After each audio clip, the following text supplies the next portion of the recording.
SD Negeri KN 1. Yang saya hormati Bapak Ibu Guru SD Negeri KN 1. Alhamdulillah, puji syukur kehadirat Allah Subhanahu wa taala. Pada hari ini kita dapat berkumpul dalam acara diseminasi pembelajaran mendalam SD Negeri KN 1. Ini marilah kita berdoa terlebih dahulu supaya acara dapat berjalan dengan lancar. Berdoa menurut agama dan kepercayaan masing-masing. Berdoa mulai. Dan hari ini kita akan menyampaikan materi pembelajaran mendalam yang kita dapatkan selama kurang lebih 6 hari ketika mengikuti pelatihan ini 1 di SMP Negeri 7 Pati. Materi yang pertama akan disampaikan oleh Ibu Guru. Pada Ibu Guru, kami bersilakan. Terima kasih.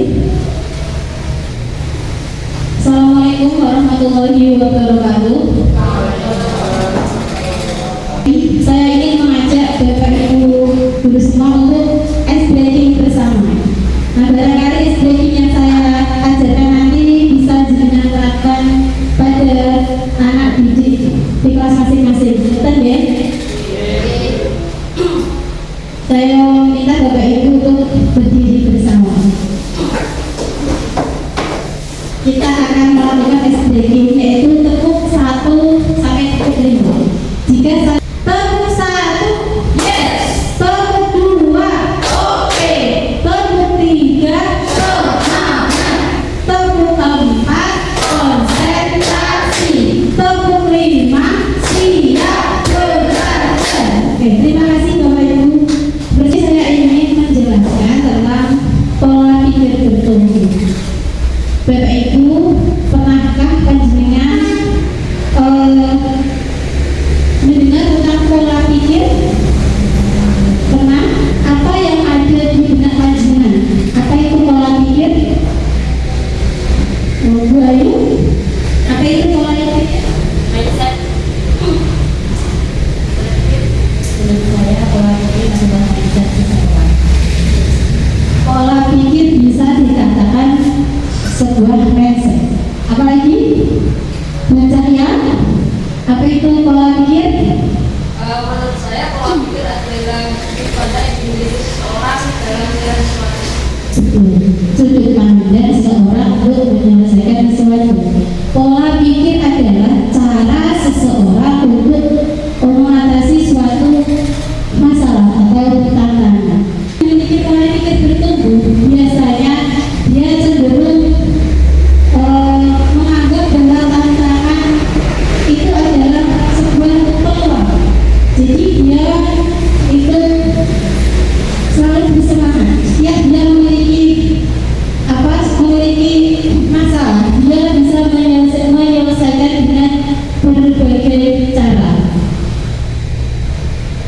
Sedangkan orang yang memiliki pola pikir tetap, dia cenderung jalan tepat, hanya pasrah, tidak ada tindakan. Seperti itu. Bisa diterima Bapak Ibu? Versus pola pikir bertumbuh. Biasanya kalau orang yang memiliki pola pikir bertumbuh, pernahkah Bapak Ibu menemukan siswa Anda yang memiliki pola pikir tetap dan pola pikir bertumbuh? Ada? Pastinya ada ya Bapak Ibu. Yang pernah saya temui sendiri di dalam kelas yang saya ambil itu, ada siswa saya yang memiliki pola pikir tetap. Contoh, ketika saya mengadakan ulangan, tidak semua anak mendapatkan nilai bagus. Ada beberapa anak yang mendapatkan nilai kurang bagus. Jika anak tersebut pola pikirnya tetap, dia mendapatkan nilai bagus, dia tidak ada upaya untuk memperbaiki nilai tersebut. Artinya dia diam, tidak bertanya, Bu, apakah ini ada remedi atau bagaimana? Dia hanya diam. Dan dia juga tidak bertanya pada saya apa yang dia belum paham. Dia hanya diam. Nah, itu contoh anak yang memiliki pola pikir tetap. Sedangkan anak yang memiliki pola pikir bertumbuh, ketika dia mendapatkan nilai kurang baik, dia bertanya, Bu, saya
dari peserta didik yang Bapak Ibu ambil maupun bisa dengan ambil dari pengalaman pribadi panjenengan.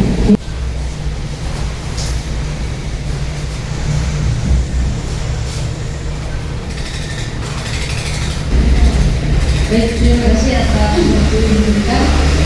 Untuk dari growth mindset dan juga fixed mindset yang saya alami dengan diri saya sendiri pada saat pembelajaran PJOK. Biasanya setelah pembelajaran anak-anak laki-laki akan suka bermain bola. Tapi biasanya mereka itu di lokasi pembelajaran tidak ada gawang. Nah, biasanya mereka akan meminjam pembatas yang saya bawa untuk dijadikan gawang. Ada satu kasus di mana ada beberapa anak yang satu kelas yang tidak jadi bermain bola karena tidak ada pembatas tersebut yang bisa dijadikan untuk gawang.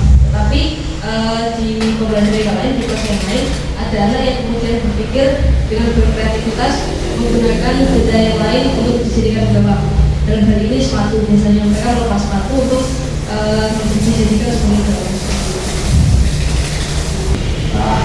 Bukannya pembelajaran mendalam bukanlah kurikulum. Pembelajaran mendalam dari learning merupakan suatu pendekatan yang digunakan dalam proses pembelajaran.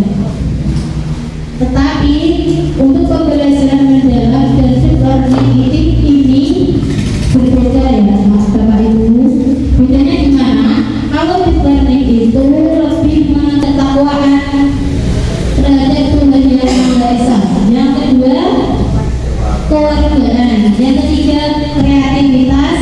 Yang keempat, kemandirian. Yang kelima, komunikasi. Yang keenam, kesehatan. Yang ketujuh, kolaborasi. Dan yang terakhir adalah penalaran kritis, di mana 8 dimensi profil lulusan ini harus dituangkan ke dalam RPM atau rencana pembelajaran mendalam. Bapak Ibu bisa memilih minimal tiga dari dimensi profil lulusan ini dimasukkan atau dituangkan ke dalam RPM.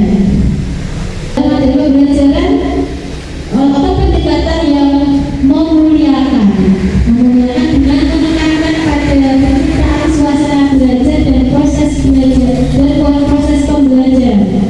Proses pembelajaran itu berkesadaran, bermakna, dan menggembirakan melalui olah pikir, olah hati, olah rasa, dan olah tahu.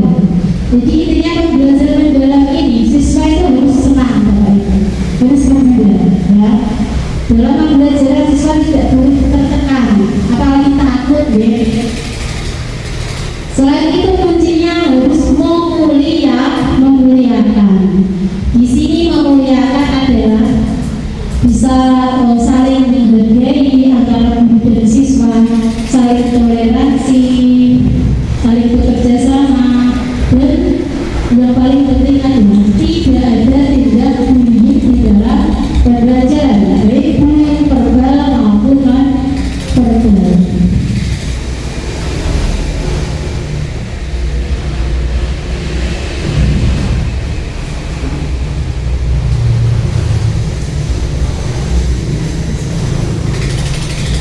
Prinsip pembelajaran merdeka itu anak di dalam pembelajaran anak hanya mengenal suatu konsep saja, dia hanya paham materinya saja. Maka dari itu pemerintah melalui hasil penelitian PISA pada tahun 2022 yang menunjukkan bahwa murid Indonesia ada 3 nih Bapak Ibu. Yang pertama, berkesadaran. Pengalaman belajar peserta didik yang diperoleh ketika mereka memiliki kesadaran untuk menjadi pembelajar yang aktif dan mampu meregulasi diri. Jadi dalam praktiknya dalam pembelajaran agar siswa ini memiliki sikap berkesadaran, Bapak Ibu sebelum mengajar bisa menyampaikan tentang tujuan pembelajaran. Jadi tidak langsung ke materi, biar anak itu tahu, oh saya belajar ini itu tujuannya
kelas dan wawancara itu. Kelas 6, misalkan anak-anak ditugaskan untuk mewawancarai pedagang di sekitar sekolah. Nah, itu kan berarti melibatkan mitra dengan para pedagang, ya. Maksudnya bermitra itu ada kolaborasi, ada kerjasama antara guru dengan pihak lain. Seperti itu. Selanjutnya adalah lingkungan pembelajaran. Lingkungan pembelajaran menekankan integrasi antara ruang fisik, ruang virtual dan budaya belajar untuk mendukung pembelajaran. Di lingkungan pembelajaran tidak hanya di dalam kelas, bisa di luar kelas, tentang mind mapping atau peta konsep tentang pembelajaran mendalam. Langsung saja berkelompok untuk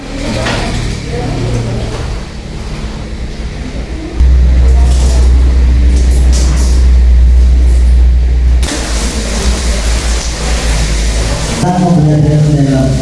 Pembelajaran mendalam kita ada tiga prinsip pembelajaran, yaitu mengaplikasi dan merefleksi. Itu yang Bapak Ibu. Demikian yang bisa saya sampaikan. Apakah ada pertanyaan? Tidak ada.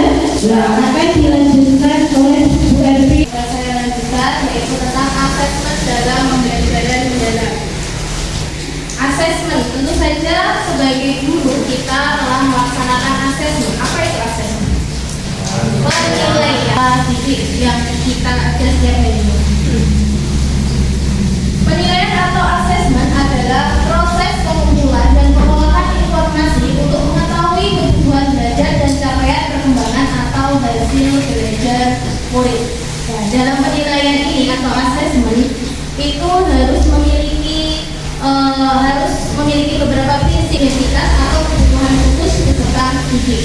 Harus benar-benar sesuai dengan apa yang didapatkan, hasil yang didapatkan yang diperoleh dari peserta didik, bukan melihat dari latar belakangnya.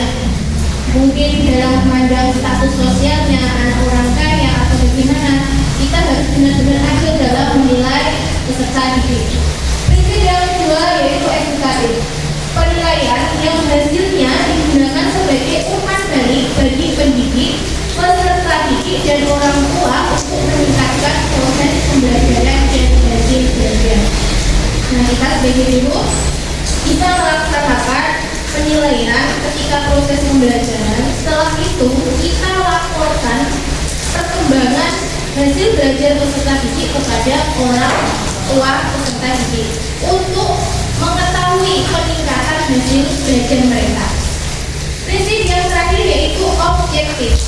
Penilaian didasarkan pada informasi faktual atas pencapaian perkembangan atau hasil belajar peserta didik. Di sini dalam melaksanakan penilaian atau asesmen, guru harus menyusun rubrik penilaian secara jelas. Deskripsi penilaian harus tertulis secara jelas. Kemudian presentasinya juga harus jelas, tidak asal-asalan dalam menilai. Dengan rubrik penilaian yang jelas, maka penilaian dengan objektif akan terlaksana dengan baik.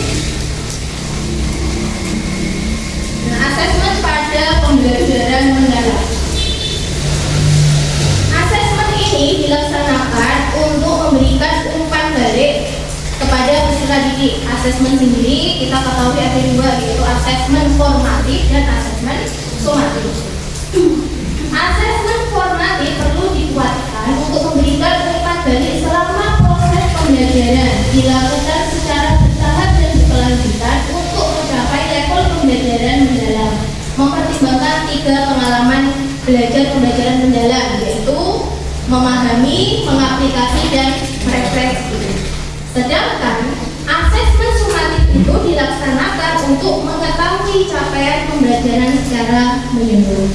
Nah, pada intinya asesmen formatif ini dilaksanakan untuk mengetahui hasil proses pembelajaran berlangsung. Sedangkan asesmen sumatif itu dilaksanakan di akhir, biasanya di akhir semester atau kenaikan kelas. Nah, di sini jelaskan bahwa asesmen formatif itu bisa berupa asesmen di awal pembelajaran untuk mengetahui kesiapan murid untuk mempelajari materi ajar. Misalnya saja sebelum kita melaksanakan pembelajaran atau masuk ke materi, guru bisa melaksanakan tes terlebih dahulu. Itu merupakan contoh asesmen di awal pembelajaran. Atau mungkin juga kita bisa memberikan pertanyaan-pertanyaan yang singkat untuk mengetahui pengetahuan awal siswa. Asesmen formatif yang kedua yaitu asesmen di dalam proses pembelajaran, yaitu dilakukan selama proses pembelajaran untuk mengetahui perkembangan murid. Contohnya ketika dalam proses pembelajaran tentu saja kita melaksanakan mungkin kegiatan diskusi. Nah, dalam kegiatan diskusi tersebut, apakah kita perlu melaksanakan penilaian apa tidak Bapak Ibu guru? Perlu. Nah, itu termasuk ke dalam asesmen dalam proses pembelajaran. Yang selanjutnya yaitu asesmen sumatif. Nah, tadi sudah saya jelaskan, asesmen sumatif ini biasanya dilaksanakan di akhir, bertujuan untuk menilai pencapaian hasil belajar murid sebagai dasar penentuan kenaikan kelas dan juga kelulusan dari satuan pendidikan.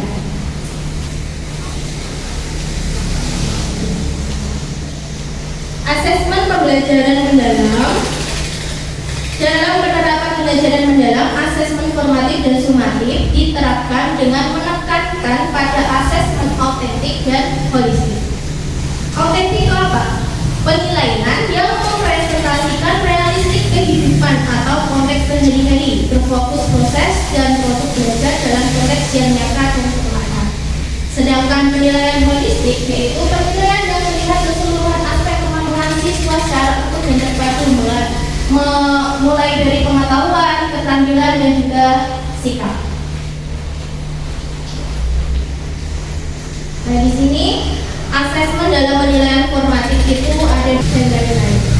Asesmen of learning yaitu untuk mengukur pencapaian pembelajaran murid pada akhir pembelajaran bisa dilaksanakan dengan tes tertulis, tes lisan, laporan, penilaian proyek, portofolio dan lainnya. Nah, Bapak Ibu, menurut Bapak Ibu, asesmen for learning sama asesmen of learning itu lebih penting yang mana? Kalau asesmen for learning itu untuk proses, sedangkan asesmen of learning untuk mengukur capaian pembelajaran murid. Kira-kira menurut Bapak Ibu itu lebih penting asesmen for learning atau asesmen of learning? Penting semuanya. Tapi yang lebih penting yang mana? Bagaimana? Lebih penting asesmen for atau asesmen of? Karena penilaian proses itu lebih penting. Ya. Apabila asesmen for learning itu sudah dianggap memenuhi, sudah tercapai semuanya, sudah dianggap bisa menuntut tercapaian hasil proses belajarnya, maka asesmen of learning boleh tidak dilaksanakan. Karena apa? Karena dalam asesmen for learning itu adalah untuk memperbaiki proses pembelajaran, namun juga untuk mengetahui perkembangan peserta didik secara holistik. Holistik tadi kan terdiri dari pengetahuan, sikap, dan keterampilan untuk mengukur ketercapaian hasil proses peserta didiknya. Sehingga tidak apa-apa apabila tidak melaksanakan sembari tengah semester. Kemudian teknik asesmen itu ada bermacam-macam. Yang pertama ada observasi, project, tes lisan, portfolio. Tentu saja teknik asesmen ini sudah sering Bapak Ibu laksanakan dalam proses pembelajaran. Nah, bukan dari kepada peserta didik, kita bisa melaksanakan klarifikasi, kemudian nilai, perhatian, saran, dan apresiasi. Apresiasi yang dilaksanakan oleh peserta didik, kita harus memberikan apresiasi sebagai umpan balik terhadap proses pembelajaran mereka. Kita menempuh pendidikan di keguruan, kita mempelajari dengan taksonomi Bloom. Ranah kognitifnya ada berapa Bapak Ibu? C1 sampai C6 ya. C1 paling dasar adalah mengingat, kemudian memahami, menerapkan, menganalisis, mengevaluasi, dan mencipta. Saat ini mendalam dimulai pada aspek memahami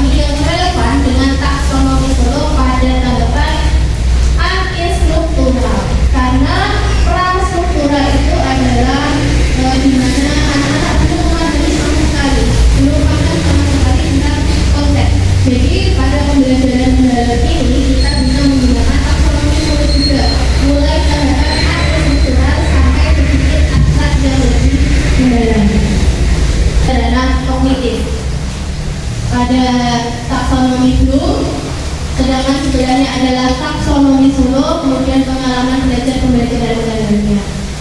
Pada C1 dan C2 taksonomi Bloom itu setara dengan arti struktural dan multistruktural pada taksonomi Solo, yaitu pengalaman belajar dalam proses memahami.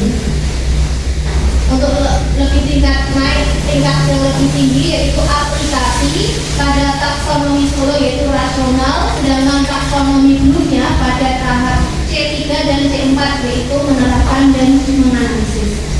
Dan tahap yang paling tinggi, tingkatan yang paling tinggi yaitu refleksi taksonomi Solo yaitu berpikir abstrak yang mendalam, sedangkan taksonomi Bloom yaitu C5 dan C6 mengevaluasi dan mendesain. Perencanaan pembelajaran mendalam.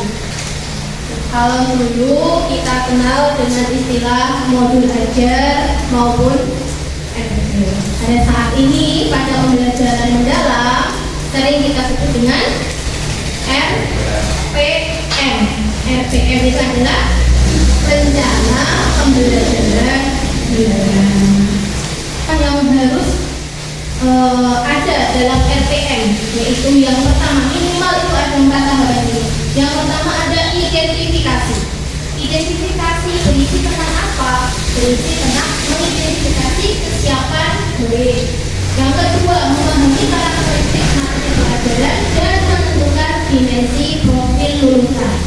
Tadi sudah disinggung dulu untuk menentukan. Nah, ini dijelaskan untuk mengidentifikasi kesiapan murid. Yang pertama adalah kita harus menganalisis pengetahuan awal siswa. Jadi macam gaya belajar siswa, jangan hanya mungkin hanya membaca saja. Mungkin bisa ditampilkan video-video pembelajaran. Kemudian mungkin anak-anak bisa diajak untuk bermain peran, itu juga lebih bagus. Dimensi profil lulusan itu tidak harus semuanya dituangkan dalam SPM.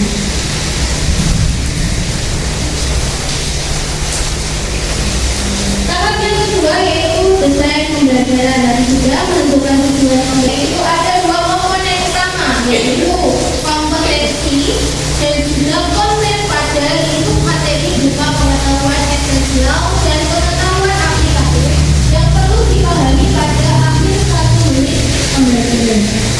Atau pada taksonomi Solo. Nah, Bapak Ibu bisa menggunakan KKO atau kata kerja operasional untuk membuat tujuan pembelajaran pada rencana pembelajaran mendalam dari tingkatan yang bawah sampai tingkatan yang tinggi. Pedagogis memilih metode atau model pembelajaran. Biasanya pada pembelajaran mendalam ini model yang digunakan yaitu PBL atau PJBL, Project Learning atau Project Based Learning. Di luar sekolah yang terkait dengan materi yang akan dibahas. Yang ketiga yaitu lingkungan pembelajaran. Lingkungan pembelajaran di sini itu tidak hanya di dalam ruang kelas saja. Kita bisa memanfaatkan lingkungan pembelajaran seperti di luar kelas, mungkin saja perpustakaan, kemudian halaman, dan juga sekolah dan lain sebagainya. Harapan yang ketiga yaitu pengalaman belajar. Yang pertama yaitu merancang pembelajaran dengan prinsip berkesadaran, bermakna dan penjelasan, serta mendefinisikan pengalaman belajar memahami, mengaplikasi dan juga berefleksi. Bangun relasi yang hangat dan bermakna, mendorong siswa menyadari dan mengembangkan potensi terbaiknya, serta menggunakan dasar modal dalam tujuan yang baik, benar dan tahap yang keempat yaitu assessment. Assessment bisa dilaksanakan pada 3 tahapan, di awal, pada proses dan pada akhir pembelajaran. Nah, proses penilaian menganalisis TP atau capaian pembelajaran, kemudian menyusun tujuan pembelajaran dan baru merencanakan pembelajaran dan juga assessment. Nah, ini adalah contoh RPM, kata checklist pilih mana yang dibutuhkan. Kemudian yang kedua ada desain pembelajaran. Desain pembelajaran itu berisi tentang ada tujuan pembelajaran, praktek pedagogis, kemitraan, lingkungan pembelajaran dan juga pemanfaatan digital. Bapak Ibu, demikian acara diseminasi pembelajaran mendalam. Semoga yang saya sampaikan dan Bu Erwi sampaikan membawa untuk SD KN 1. Sekian dari